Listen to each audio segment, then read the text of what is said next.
કેન્દ્રીય જળશક્તિ મંત્રી શ્રી સી.આર. પાટીલે સુરતના માનદરવાજા ખાતે 1312 ટેનામેન્ટ ફાયર સ્ટેશન, નગર પ્રાથમિક શાળા તેમજ આંગણવાડી સહિતના નવીનીકરણના કામોનું ખાતમુહૂર્ત કર્યું હતું. રાજ્ય સરકારની જાહેર આવાસોના પુનઃવિકાસ યોજના અંતર્ગત માન દરવાજા ખાતે અંદાજે 200 કરોડના ખર્ચે રહેણાંક ટેનામેન્ટના રીડેવલપમેન્ટ સહિત 117 દુકાનો ધરાવતું શોપિંગ સેન્ટર, 40 સ્ટાફ ક્વાર્ટર્સ અને 2 ઓફિસ સહિતનું ફાયર સ્ટેશન પણ તૈયાર કરાશે.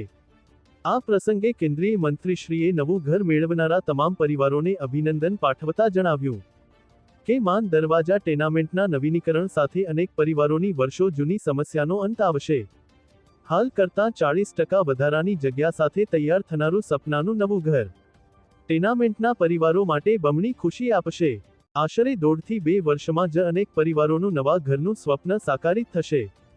સાથે જ દરેક પરિવારોને દર મહિને 7,000નું ભાડું મળશે, જે તેમને આર્થિક પીઠબળ આપશે.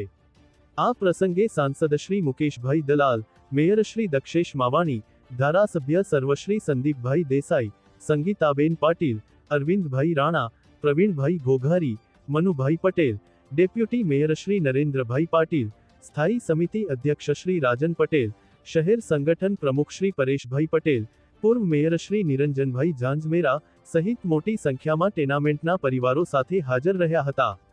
Bureau report, Surat.